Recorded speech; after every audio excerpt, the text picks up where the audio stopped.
Hello and welcome to the Sisters for Fitness Wellness Show. I'm Stephanie Gaines-Bryant. Our guest today is Dr. Geoffrey Mount Varner, and he has a book out. It's called Home Alive, 11 Must Steps for Surviving Encounters with Police. Now, Dr. Varner has been on with us before talking about the book, and I want to welcome you back. Thank you very much for having me again. And the book has been doing very well. The book is doing remarkably well. So people are curious about how to survive police encounters. Yeah, people are curious, and people are actually reading it and implementing it as well. So we're here today to talk about something that's been in the news a lot over the last year or so, and that's Colin Kaepernick and him taking a knee to protest police shootings in this country, and how this thing has gone on, and he can't get a job now. He can't find a team now. So in other words, he has sort of suffered as a result of doing what we as Americans have a right to do, which is peaceful protest. Absolutely. So tell us, what are you doing about this, or what are your views on this? So I think it's important to highlight that Kaepernick's protests, Colin Kaepernick's protests, start off as a quiet protest. The media came to him. He didn't go to the media. And to put a context on it, Colin Kaepernick's protest is simply about how blacks are treated by the police and how other American citizens are treated by the police. So when I hear about his protest and the NFL not giving him a job, it's disturbing to me. Why? Because I'm a black man and I'm a father who has a black son. And this quarterback, star quarterback, can't get a job because he stood up for how the police treat black males. What do you think the NFL is afraid of? I think the NFL is afraid that their 75% of black players will somehow protest with Kaepernick. And if they do, it's okay, because Colin Kaepernick is protesting a righteous issue. He's not protesting against all police officers. He's protesting against those officers who treat black folks and American citizens bad. You know, so at the end of the day, and it's very important to highlight, 75% of the players in the NFL are black males between the ages of 17 and 34. That's important because in 2015, the majority of those blacks killed were black males between the ages of 17 and 34. So to me, this is an issue that the NFL should embrace and use their national platform to help fix, to make America a better place. What do you feel about the president's response to the taking a knee? I think that our president, who we elected, has the right of every other American citizen to be wrong. And his choosing to highlight that issue, I think, was a distraction from other issues going on with him. Because never in the history of this country have we seen a president jump in the middle of such an issue. And the truth of the matter is, he helped Colin Kaepernick's protest. But you know what's interesting? That is what this country is about. We are allowed, unlike other countries, we are allowed, especially if it's peaceful, we are allowed to protest. Yes. To stand up for something that we believe in and say, no, this is not the way it should be. Right. And to make protest seem like it's something bad. If you protest against something, then this is a bad thing. That is un-American, where they're making Kaepernick's stand appear to be un-American. Right, right. And Kaepernick's stand embodies what America is for. Exactly. And he's actually standing on the shoulders of many people like Jackie Robinson, Muhammad Ali. They all had protests at the heights of their career. Colin Kaepernick is what people fail to realize. And won all-time stats of all quarterbacks in the history of the NFL. He ranks 7th in terms of the least number of interceptions. He's gone to the Super Bowl. If you rank Colin Kaepernick in terms of all quarterbacks, and there's 80 of them signed, he falls roughly about in the middle. He should be signed, but instead, they're choosing to not sign this man because he simply stood up for a righteous issue. Also, what's interesting is the way the whole market, how this thing has been marketed, how it was turned around and convoluted. Now it's about the troops. If you take a knee, then that means that you're disrespecting the troops. Where did that come from? It's just like totally out of left field. It has taken the issue and convoluted it to a point where some people don't understand what it's truly about anymore. Right. And unfortunately, it came from our president, if you recall, as well as Vice President Pence, when he chose to walk out of the game as soon as players took a knee. That was the turning point when they made it about the flag, they made it about the troops, and they made it about the national anthem. And by the way, Colin Kaepernick, he takes a knee during the national anthem. And from a historical point of view, he's not wrong, because we always sing the national anthem, but we never sing the third verse. The third verse highlights the killing of slaves and how it's okay to kill slaves. So Colin Kaepernick choosing not to stand for the national anthem, actually, it makes sense, and it provided a great historical lesson for the rest of the country.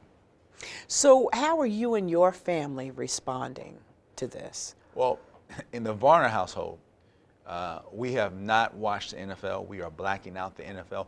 And not only are we blacking out the NFL, we're not eating out on NFL days. We're not ordering out. We are simply in our household. We are reading. We're doing community service. We're spending more time together, especially during that time where we would have been watching football. And people say, well, what difference does that make? Well, people started off saying that, but the ratings are down about 7.5%. As a result of that, people are buying less during that period of time. Sanderson's Chicken, which sells a lot of wings, their stock prices are down 7%. And they have highlighted, hey, this protest is hurting us. The Papa John's CEO, he's lost his job. Why? Because the comments he made about the protest. And so all of a sudden, he's out. So the protest, it's making a difference. And I believe this is an American protest, not a white, black. This is about what's right. And Colin Kaepernick is not saying get rid of the police. He's saying how can we help this issue? If more training is needed, then more training is needed.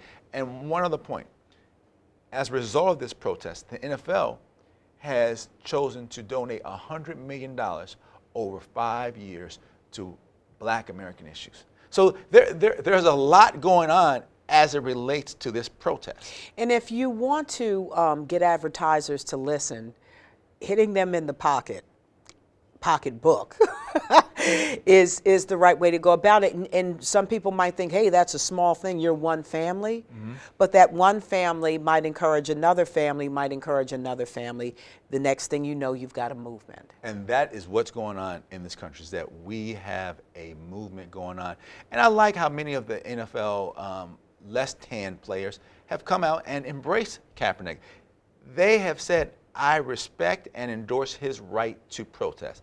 And I've been amazed at the support that his teammates or that his peers within the NFL have given him as well. Well, you know, in 2017, we've seen quite a few protests.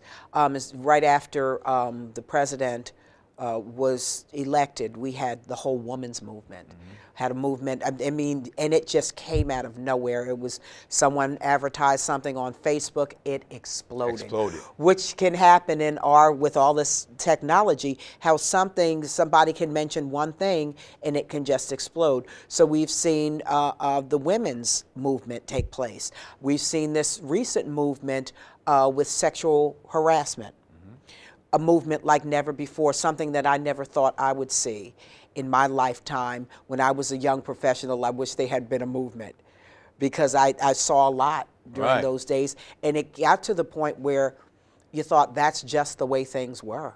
Right. Well, this is America. We were founded on movements and protests. Let's look at the whole civil rights movement. The civil rights movement led to a lot of changes, and changes that helped women as well. So this is a country, which is why the Colin Kaepernick issue is so strange. The core of us is that we're allowed to protest, and we're allowed to protest peacefully. And that's what Kaepernick's doing. So why all of a sudden is it an issue if this brother chooses to protest, especially a quiet protest? And again, I know I said this, but 75% of the players are black in the NFL. They are the same population of people that are experiencing a disproportionate amount of violence by the police. Well, let's talk about the fact that when we all are talking about these killings, or the police killings in America, or just killings in general, I report on murders weekly. Do you think it's a gun control issue? That is a excellent question. I think that, yes, I do believe that our brave police officers are facing a more armed group of citizens than any other country in the world. In 2015, there were 1,190 people killed by the police in this country. In fairness to the police, 1 in 5 of those were firing shots back. Admittedly, 30% of them, though, were unarmed. But to provide a context, in Australia, they've had 118 people killed by the police in the last 25 years. In Great Britain, they've had 59 people killed by the police in the last 25 years. And people say, well, that's across the water. Well, let's just go north of us. In Canada, they have about 25 people per year killed by the police. Again, we're in the thousands per year. So true, we have a more armed citizen group of people. But what that says to me is that we may need to spend more time training police officers and train ourselves while we're waiting for the whole police organization and force to be trained. There's a certain part of this that we as citizens have to do our part as well. And there's also a part that the government can do, but it's not getting done. Even things as simple as background checks. Yes. I mean, we can't get it done, and it makes common sense. But I guess common sense isn't common in some instances. Common sense is not common, and I would say it sounds like the lobbyists have a lot more sense than our common sense. Yeah, or they have a lot more money. Absolutely. Absolutely. And as long as I mean, and I thought I'd seen it all a couple of years back. I think it was 2012 when all of those babies died in Connecticut. Yes. And I thought, okay, they're going to do something. I thought something was going to happen after those people were murdered in a church. Yes. Every time I have hope, and then the hope is quickly diminished because nothing happens. So so do we just wait patiently? What's the answer? That is the million-dollar question. But I believe that while we try to wait patiently, we have to figure out a way to make officers feel safe. The reason I say that is, follow me, because 30 to 40% of those killed by officers are unarmed. In my research, 90 to 97% of officers are good law-abiding citizens. They want to do the right thing. But there's still a fear component to this. So even those good officers, there's still a fear component to it. So when we look at the fact that 30 to 40% of people are unarmed, what that says to me is there's a fear component involved there. What we as citizens can do, for instance, is when we're pulled over by the police, we can, if it is at night, turn the inside console light before the officer even approaches the car. If you have tinted windows, roll the windows down, even if it's cold and rainy, before the officer gets there. It lets the officer know there's no one hiding in the back seat. The officer can like see you moving, so it decreases his or her level of fear as well. So when I say that there are things that citizens can like do, in no way am I blaming the like citizens. I'm simply saying that while we're fixing this, citizens have to do their part to make officers feel safe. And by making the officer feel safe, it minimizes the likelihood of the situation escalating. I'm going to play devil's advocate. You discussed how we can make the officer feel safe. Why do we need to make the officer feel safe? That's what everyone asks.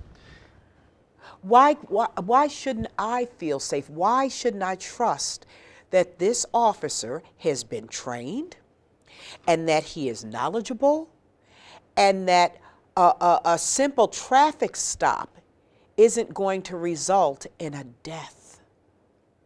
I think that's a very reasonable question, but history, especially the documented history over the last 5 years, has shown that that's not the case. I mean, the officers are fearful often when they approach the car. So as a citizen, you're right.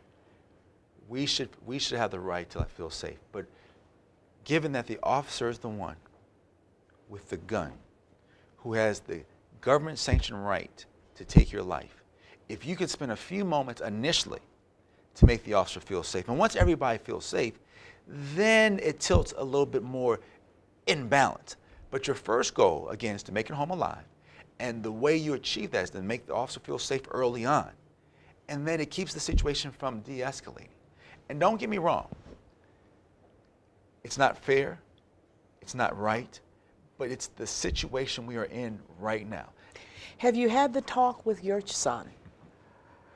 There's a talk that African Americans have to have with their sons.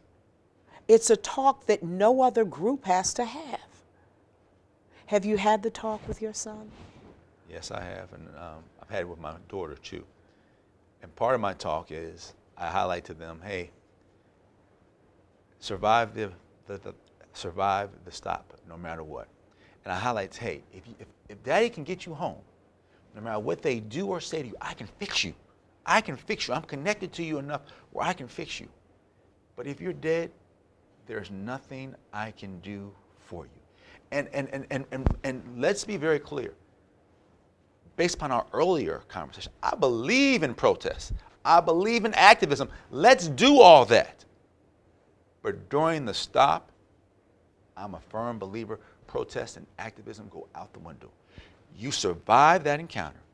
And if things went wrong, then you go and take the necessary steps as outlined in the book to deal with what happened in that situation. Because let's be clear, I don't mean to throw so much data out on you, but in the last 10 years, based upon a government report, there has only been 54 officers ever brought up on charges.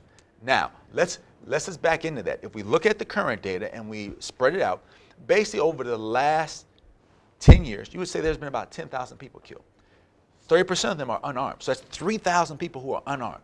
But yet only 54 officers were ever charged. And guess how many of them ever went to jail? 6.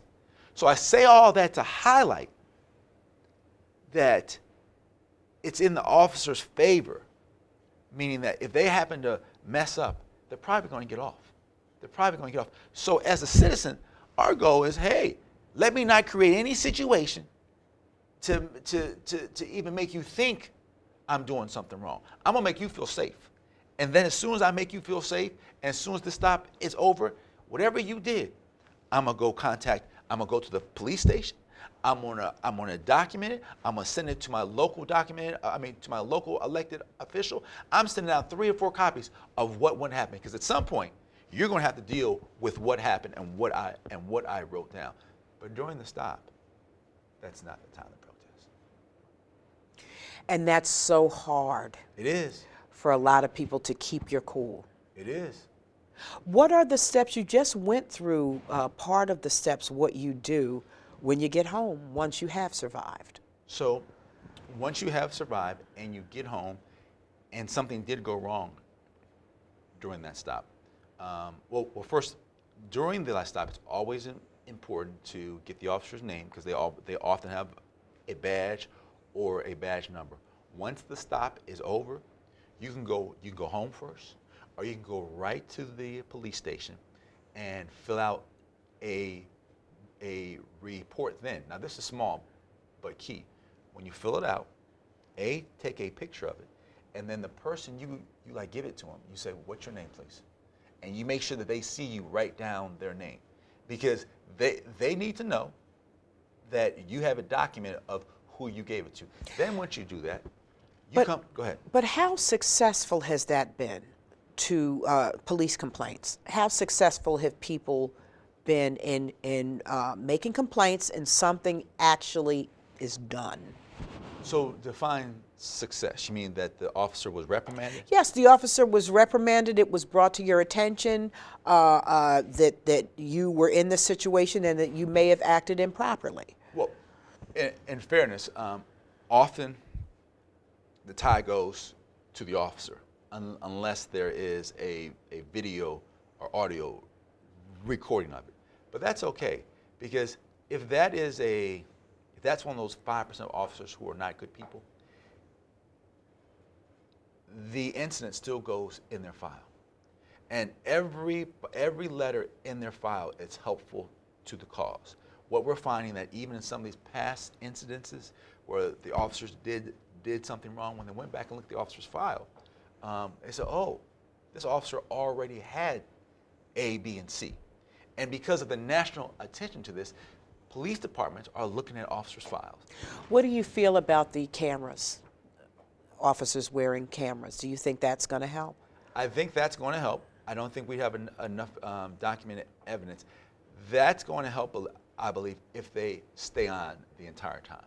Yeah. We've all seen these reports that during a certain time, they turn them off, or they turn off the audio. And while I'm not a police officer, I am a reasonable thinking man. And so if I'm a reasonable thinking police officer and I'm doing the right thing, I kind of want the rule to be, leave the cameras on, because I'm a good person. I'm doing the right thing. So the cameras serve to protect me. To give a little background on who you are, what brought you to this? What made you become interested in this, making sure that people know what to do?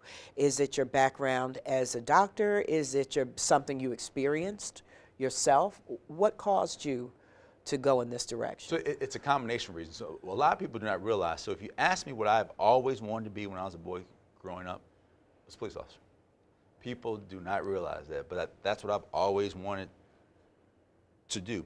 But as a result of my 20 years of experience in the emergency department and interacting with officers a lot, interacting with prisoners a lot, arrestees a lot, and interacting with those families where the arrestee has been hurt, what I realized was that we have a problem. We have a crisis that's going to take a long time to fix. And during that period of time that it's being fixed, which it's going to take years, but in the meantime, 3.1 people per day are being killed by the officers. That does not include those people who are being maimed and injured by the officers. So there are people who are being injured daily. So while we move towards a perfect union, I recognize that as a result of my experience, as a result of who I am within my community, it wasn't an obligation. It was my responsibility to write a book that helped get young blacks and young males, young white, purple, and green people home safely. And then combined with the fact that both of my sisters are judges in like Prince George's County, it gave me unique access to the law enforcement community. So again, it was my responsibility. So you have experience with kind of both sides. Absolutely, absolutely. And to your question, I've had some bad experiences with like officers. I've had some good ones too. But it's in those bad experiences that I learned a lot, and I realized that some of those bad ones that I had, it was by the grace of God that I made it out alive. Because I didn't write this book till I was 50 those experiences when I had when I was 27, you know, I didn't have this insight. And that's for people who are 27. The book is for people who are 27 who don't have that insight. Right. Who feel like they are being disrespected. So if the officer's not going to respect me, I'm not going to respect him or her. And I'm going to get into a conflict that I might not be able to get out of. Yeah, and I can just tell you, you just said it simply. I encourage people, don't make it about you. Make it about your family. Because if you make it about your family, most people, their family want to see them home safe. Yes. And alive. So if you make it about you and this officer and these egos, then history has shown the officer has the billy club, he's got the gun, he's got the taser, and he has a bunch of other officers. What do you have? What do you have at that moment? So given we're talking about that moment only, at that moment, give it to him. Give it to him. Because you've got if you survive the encounter, you can thrive later. Survive that encounter. And again, there are steps you can take to deal with that later. Now, in wrapping up our discussion today, you have a DrSaveLives.com website. So how can people find out more, contact you? Okay, they can go to DrSavingLives.com. That's DrSavingLives.com. There's a lot of information as it relates to police encounters. There's a lot of information just as it relates to the whole Kaepernick issue as well. Okay.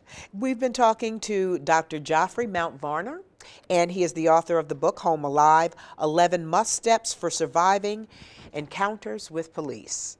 Welcome again, and I'm sure I'll be talking to you again in the future because this situation's not going anywhere anytime soon. And thank you very much for having me, and thank you for all that you do for the community.